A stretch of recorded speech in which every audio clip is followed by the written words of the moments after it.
It is 1 o'clock on a Wednesday. Welcome to the ACSA Legislative Lunch Break, along with Edgar Zazwata, ACSA Senior Director of Policy and Governmental Relations. I'm Naj Alikhan, ACSA Senior Director of Marketing and Communications. Welcome. We're honored to have you here. We've got a big show for you today.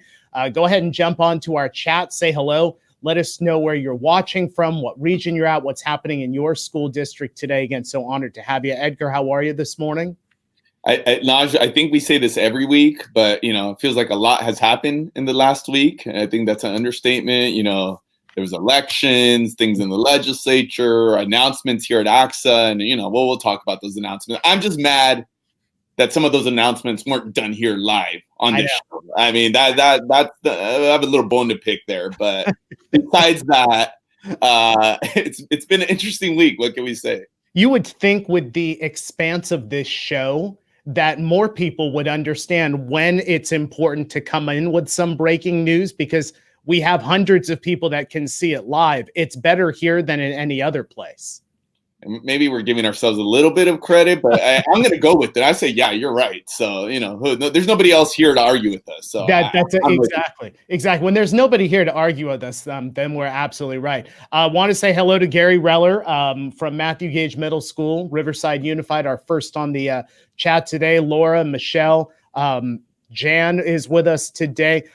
We've got Wes Smith coming up in just a couple of minutes to talk a little bit about a number of news items. Want to put this in front of you before we get to the news items. A few weeks ago, and you'll love this. A few weeks ago, this really talks about how big our family has gotten and how close we are here on this show. Edgar and I were talking about the return of college football a few weeks ago, and one of our members, viewers, Susan Denton, who's the academic improvement specialist over at Standard School District in Bakersfield, she put in the chat, "Go Wildcats," as in the University of Arizona. So she and I put together a little friendly wager because the two teams played each other last week, and the Aztecs, right here, the Aztecs won. So our agreement was she had to post her photo in Aztec colors onto Twitter, and there it is, right there, Edgar. That made it onto Twitter this morning. Susan Denton the follow-through was fantastic. That's awesome. On this. Hey, I give a lot of credit. It's one thing to make a bet. It's another thing to come through when you lose that bet. Mm-hmm. That is pretty awesome. And I have to say, as a Trojan, and I know Wes will agree with this, I'm glad I didn't make any bets this last week. No Stanford colors here this week. So I think I would agree with you on this. Got a couple of news headlines for you folks today. As we've been talking, and I think it's really an interesting juxtaposition, Edgar. I'm looking forward to your thoughts on this. Last week we had that news that came in. All eligible students attending LA Unified schools will be required to be vaccinated against COVID-19 by the end of the calendar year. School board voted on that. There are some other key dates for athletes and those in-person extracurricular activities. They have some different dates before all of the rest of the student body. So that comes. And then this week, in fact, yesterday at a couple of school board meetings, we had the Let Them Breathe campaign over there to discuss, removal of the mask mandates, putting it in the the hands of parents and community members to make these decisions about mask mandates in public schools. Edgar, going back and forth, it's a couple of different things, but certainly impactful for our viewers, for educators in general. Yeah, I'll start with the first one. I mean, it goes without saying, when LA Unified takes some action, second biggest district in our state, second biggest in the country, it reverberates, right? And as we've seen many times during the pandemic, it does open up some doors, or at least it gets people thinking about, okay, should we take a similar action? So to your point, it got national headlines. The fact that LA Unified was going to take these steps. Now, they weren't the first. Obviously, there's some of our folks, Culver City, there were some other districts that were thinking about this. But obviously, when a district the size of LA Unified takes this action, it does make people stop and notice. I know there's some of those discussions happening around the state. about what are the considerations, what would be the potential ramifications of going down this pathway. I know we've been getting a lot of inquiries about the legal ramifications of a district taking that step to require vaccines for students.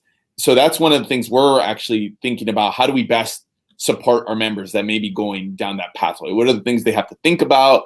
What are the considerations from a legal aspect? So I as you mentioned, I think it will be impactful. And I think it's safe to say they won't be the last district, right? And now that we've gone in this direction, I think we're going to see others having this conversation. In terms of the second item, in terms of the let them breathe, the mask mandates, I mean, I think this is something we've been seeing here throughout the pandemic, and especially because it seems like long ago, but just a couple of months before the start of the current year, there was this real question about what would be the requirement in terms of face coverings when school started. Now, that was a little bit before Delta surged, and we were in the situation we are today. Now, it goes without saying, I know there's a lot of these local initiatives right now from the state perspective.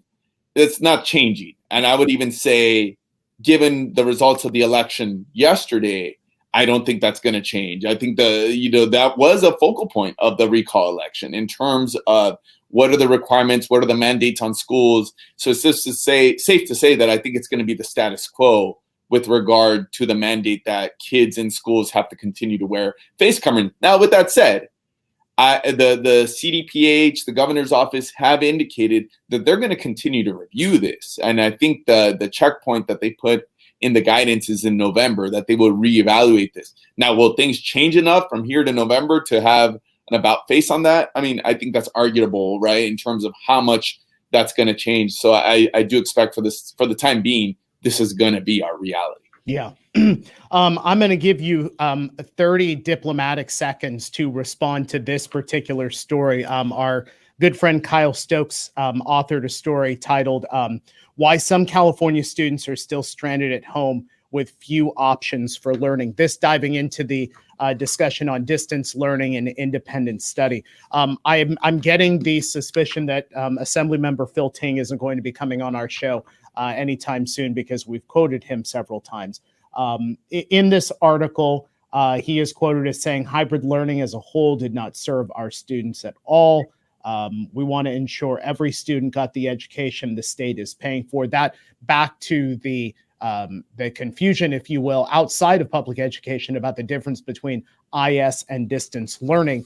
We do have Barrett Snyder, who was quoted in this story. Barrett's been on this show several times. He says, it's not clear that the independent study program meets the standards of the federal law. And if it doesn't, schools need another option to provide these families. That needs to be a statutory clarification. Now, here's the quote. And I don't know how many of you guys got to see this, but Edgar, this is what I'll have you respond to. Ting, the top budget writer in the California Assembly, said the problem was not with state law, but with districts' attempts to implement it. Governor Gavin Newsom signed AB 130 in early July, along with record levels of funding, including an extra $550 million in special education funding. With that kind of money and lead time, he believes districts should have been able to resolve the dilemma. This is Ting saying, quote, what's lacking aren't resources or guidance. What's lacking is the will to lead at the district level, unquote. All right.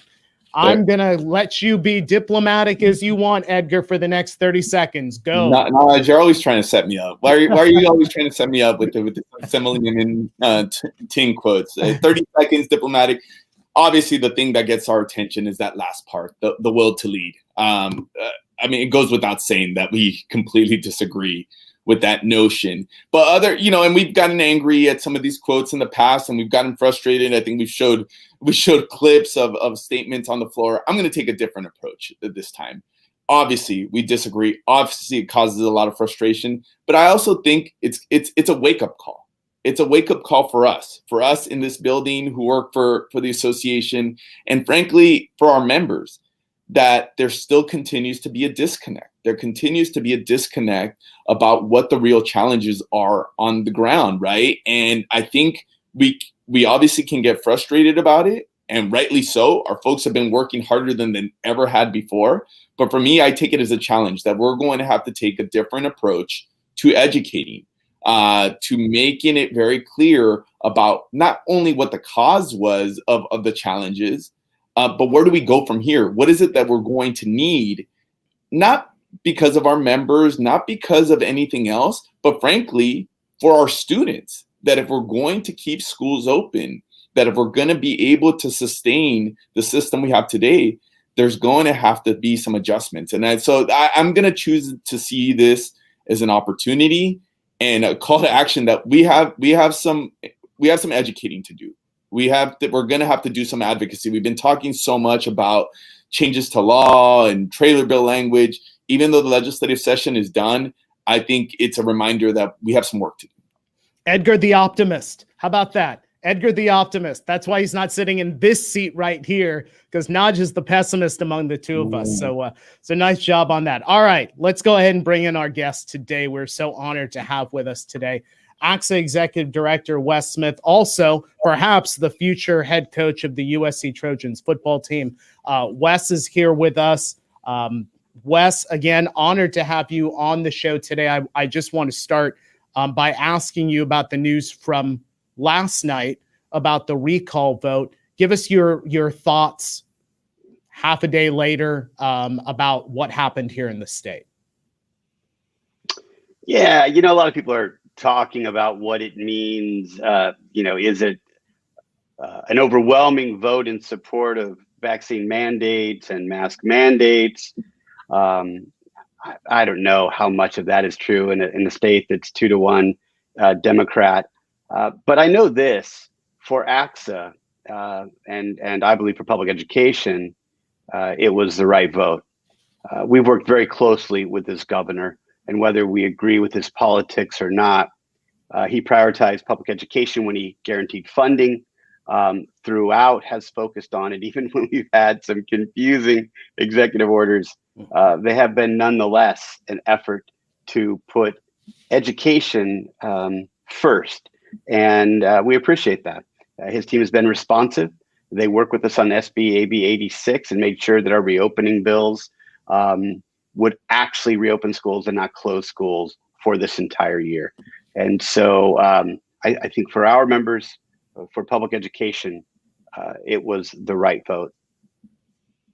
Hey, Wes, it goes without saying that we always love having you on. There's no shortage of hot takes that you have for us, and so many issues. I could go in so many directions, but I'm going to go first to the issue that Naj asked me about in terms of this vaccine mandate, this LAUSD vaccine mandate. And I know your phone blows up anytime there's big news around the state, but just your response to what you saw happen down in LA, and what is the sentiment around the state, and do you think that this is going to start a trend of other folks looking in this direction? Well, you said it really well. I mean, when the second largest district in the country, the first in the state, does anything, people pay attention, and if they pave a way for this to be a reality, sure, a lot of people I think will follow suit. I think you also mentioned the legality of it. I think that still remains to be seen. It's going to be challenged. And so where does that land? I'll say this, though. Anytime folks, whether we agree or not, are trying in their best thinking to protect the safety and wellness of students and the adults who serve them, I think, we ought to encourage that. We know that the only way to mitigate these variants is to stop them. And the only way to stop them is when people are immune or vaccinated. And so we've got to do more. We've seen what the Delta variant is doing to students, and that just can't be our reality. So we'll see where it lands. It certainly will make a difference. I applaud them and anybody else that says we're going to do whatever it takes to keep our folks safe, because there's nothing more important than student safety and wellness, period. Hey, Edgar, let me comment though too on something you said a minute ago. Since you checked in on this one, you also checked in on the quote that Naj read. I would say this, because you said let's educate people. I certainly agree. I think it's on us, our members, to do some more grassroots educating, if you will, on this. I think it would be great if ACSA could provide the email for Ting, and have every member, all 18,000, share the real world stories of what's happening in the field, because it's not a lack of leadership. It was, and this isn't blaming. It's hard to tell what's going to happen in the future without a crystal ball, but it really was lack of vision, not being able to see that the numbers would explode like they have. Like there would be these difficulties in staffing, et cetera, et cetera. So even if it was well intended, it just doesn't work. And so I think our members need to do what you said, which is let's educate folks. Let's tell them what's happening in the field. A lack of leadership is disrespectful, and it's just inaccurate. What is accurate is no one knew it was going to be this bad. And as written, it just doesn't work. As someone said in the chat, I think it closes schools instead of keeps them open, which is ironic. We should tell those stories to the people that make these laws and educate them. That's a positive way of saying what I think about that quote. Anyway, Naz, you're going to say something. Go ahead. Sorry. Well, let me mention this, since Wes, you just mentioned it. Email address, and we'll go ahead and pop this onto our chat as well. Assemblymember.ting, Ting, at assembly.ca.gov. We'll go ahead and put that into the chat, but I think it's a good idea to take this opportunity to educate. Wes, I know that you and Edgar and I get to spend time with our members a few times a week and hear their stories, but your phone blows up all the time with information, feedback from our members. What are you hearing about the successes and challenges for the start of this school year? What are they telling you about the successes and challenges?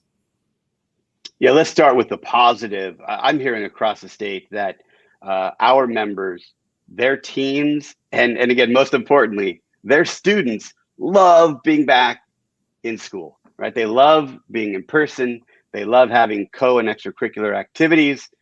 Even with their masks on, they are smiling with their eyes all across the state. I've seen multiple interviews with students across the state where they'll say, I don't like wearing a mask, but I love being at school in person with my friends on the playground, et cetera, et cetera. And so, above all else, schools are open across the state. The students are engaged and they're enjoying being back in that environment. Now, that being said, there are a plethora of challenges, technical resources for doing, the testing, personnel resources are lacking all around the state, shortages everywhere to do the contact tracing, to do the testing. I was in Southern California, a superintendent that I like quite well, Holly Eads. You may have heard of her. ACSA state president, rock star in the field, said, I figured out in my small community how to deliver meals, administer tests, and do contact tracing. And everyone in the room is like, how'd you do it? She goes, I make my husband do it. He's retired, and so he gets in our car and he does all of this work. Well, John can't do it for everybody, right? I mean, it just doesn't work. It's not a good system. If the system is have John do it statewide. And so our folks need resources. As one person said, don't send me more money or tests, send me boots on the ground. I think that can be applied in many ways. So good news is schools are open. Our folks are leading, right? They're leading, they're keeping schools open for our students, but there are some technical challenges with which they need support. Hey, Wes, so this is the part of the interview where I know Naj and I alluding to it, but, in case somebody missed the breaking news amongst everything else last week, congratulations on your appointment. And I know the board took action, being the next superintendent of Newport Mesa. I know that community is really lucky to have you. And but first, I got to ask you, are you really taking this job because obviously it's a great next step, or is it because we passed you up as a guest a few weeks ago? I think we brought some, and I think he took offense to it. But maybe you come back to that. But anyway, in all seriousness, I just felt like I couldn't keep up with the two of you. I mean, you know what I mean.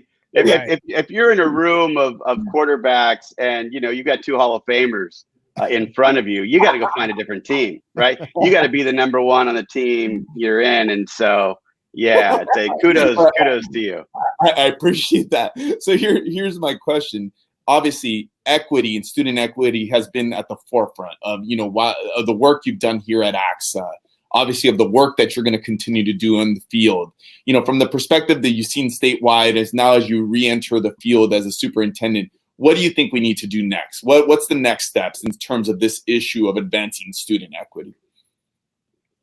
Yeah, I mean, we have to keep working on the system itself. We all know that LCFF is an allocation innovation. It's not increased funding. Again, fifth largest economy in the world. We're 42nd or 44th out of 50 in per pupil spending. We cannot meet the needs of students who are underserved by the system, right? By the communities, the state, etc. Without more resources. We are doing, Herculean efforts right now in the classroom, in our schools, in our counties and districts, and we have to keep fighting for full and fair funding. As we started that work with CSBA, we have to make sure that our systems of assessment and accountability really lift up the things that identify inequities in the system. Things like access and opportunity gaps that exist in the state. We can't pretend that engagement can be monitored looking at suspension and expulsion data. Sure, that's great data that we need to look at because disproportionate discipline is one of those inequities, right? But we need to be looking at more. So we have to look at the system, interrogate the system, build in those things that will lift up where we need to be working next. And certainly even at the credentialing area, ACSA has been working for some years with our allies to see, can we get some legislation around requirements in teacher and administrative credentialing programs where everyone has to have a certification in culturally responsive teaching, the other CRT, in unconscious bias, that kind of thing. So we need to start with that foundation. Then we need to look at other systemic interventions. There's a lot of work to be done. Our members are warriors, and we need some help. We need some help at the systems level. As Edgar mentioned, Wes, the new superintendent at Newport Mesa Unified. Wes, you've been with us for a number of years. What made you get back into the field, and what excites you about your new role down there? Yeah, it depends on who you ask. A lot of people tell me it's insanity, a lapse in judgment, not listening to the stories that I've been hearing for years in the field. But really, it's I don't know. It's kind of like when I graduated from high school. I loved nothing more than playing football, but I had no career after high school. Not a huge market for a 5'5" slow guy with a pedestrian arm. And so I went out to college. Before I did, I coached Pee Wee football for a season, and I loved doing it. I love being there on the sidelines, helping out and developing those athletes. But I wanted more than anything to be on the field again. And I think in the same way, I love supporting our members. I love advocating for them. It's been a blessing. It's been a dream job for me. All the while, I sit here and say, man, I want to suit up and I want to use my skill set, whatever those skills are, to benefit students directly. And this was an awesome opportunity in the Newport Mesa Unified School District. The demographics there resemble Morgan Hill, where I served before. Two diverse communities really in one district. And so I look forward to leading in to those opportunities and again, getting back on the field. Fortunately, there is a role for people that re-enter the field who are short and slow in public education, albeit not in football. I love that. I love that analogy. And, selfishly, as much as we'll miss you, obviously here, it is good to know our biggest resource are our members. And it's nice to know that, we have a player of your caliber, despite despite the limitations you said you had on the field there. So no, we're all lucky to have you back in the trenches there. So on that note, and let me say this, because I can say this very unbiased way now, as I transition. The members are lucky to have all of you. The ACSA staff is second to none. I mean, I've said that forever, but people can say, "Well, you're just saying that because you employ them." I'm telling you, the ACSA staff are second to none, and we're lucky to have you. And it's only together that we'll be able to accomplish what's in front of us. Because while we've done some great things, there's a lot more that we need to do. Yeah, I appreciate that, Wes. And I think you gave me a nice segue in terms of the question I was going to ask. As you re-enter the field, kind of words of wisdom here on both ends, right? To our educational leaders who are practitioners, who we are constantly asking them, the call to duty to make sure that they engage at the policy level. And then for us here at the statewide level, we obviously still have a lot of fights. We have a lot of work to do. So just general reflections as you embark on your transition. Yeah. As I reflect, I'm thinking about those reflections moving forward, right? And as we see some of the things on the horizon, threats with vouchers, other issues, the way to overcome those is to have high quality, great, equitable outcomes, right? If we have a great district, if we have a great school, if we have a great county, no one worries about those things. And so it's really important for us to focus on those things that matter most: the wellness, the well-being, the outcomes, physical, mental, academic outcomes of our students. As those things improve, the system improves, and we're able to do the work. And so that has to be the focus. We have to continue to be the loudest advocates for our students.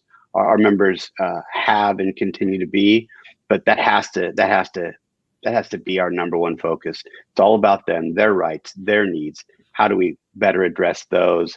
And then I would say, having seen the member support that we've had in the last 8 years, that we really need to work together.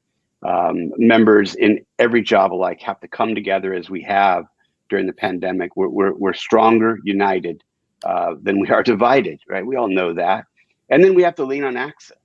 We have to use our statewide associations to amplify our voices, to be in Sacramento, to be in DC daily, and to make sure that those folks who like Assemblymember Ting, who are well-intended, have the information and knowledge that they need to pass effective, implementable bills. So, all of that's going to be important for us. As I reflect, it's been important, and it's going to be even more important in the next, several years. Hey, Wes, before we let you go, we would be remiss if we didn't ask you for a prediction on the next football coach at the University of Southern California. If it's not you, who is it going to be? So we can put this down on paper. Yeah, well, I would get the Urban Meyer nonsense out of your head. That's just silly. Quit writing about it. Dan Weber, I love Dan Weber, great writer for SC. That it's not going to happen. There's some great folks out there. Certainly in the college ranks, Eric Bieniemy, Southern California native. I think he went to La Fuente, doing a great job. Although he's got some great talent there in Kansas City, he's doing a great job. I'd love to see an African-American coach at USC with some pro experience, but we'll see. They said they're going to do a national search, and it's going to take months and months. I wouldn't expect anything to be announced before the end of the season to keep all their options open. But leadership matters, right? Bringing it back to ACSA, leadership matters. Results matter. Let's see those results. And if they need me, I can come in and run the wing tee like we did at Anderson High School. I think I still have my folders in our file folder in there. I can rip it out. Yeah. ACSA Executive Director Wes Smith, the new superintendent, Newport Mesa Unified School District. Wes, it's been an honor to have you on the show today. We'll have you back at some point, but best of luck. Yep, great job. Keep it up. And in the field, keep up the great work. Absolutely. A couple of things for you guys. And Edgar, if you have a moment to go through the chat, if there are any questions that come up. Two things I wanted to point out to our members here, to our participants. I am looking now. I believe it was Morgan. Morgan Nugent asked, can we get a link to Assembly Member Phil Ting's comments? That is in there. There is a link that we posted on there that has a link to that story. Also, Wes brought up the, hey, everybody, email. Send an email, advocate, inform. The email address for Assemblymember Ting is assemblymember.ting@assembly.ca.gov. So there's a way for you to reach out, educate, advocate, because it seems, I mean, Edgar, we've talked about this before. Sometimes a little education on something matters more than just getting, the blood boiling and all of that. And this seems like a really good opportunity to pivot and inform. Yeah, and this is actually a great time of year to do it. Not, we're broken record here in terms of, we know how busy our folks are. We know the degree of challenges that they're facing. I know at ACSA, we're going to try to be organizing some campaigns here over this fall to do just that. This is not even about asking the legislature to adopt X bill or to vote no on something. This is really to just give some context, to give some real world perspective on how some of the policies, as Wes said, are well-intentioned, are actually playing out in the ground in the real world. And I think that's going to be something that we're going to be facilitating within the organization. And obviously our members are going to be at the heart of that, of doing that, that educating to the policymakers. All right, Edgar, we are just past the bottom of the hour here, folks. Thank you so much for being with us today. Honored, of course, to have you here on the ACSA Legislative Lunch Break. We are on live and interactive 1 p.m. on Wednesdays here on ACSA Facebook and ACSA YouTube. Edgar, have a great rest of the day. And for all of you, have a great rest of the day and great rest of the week. We'll see you next time. See you next time, Naj.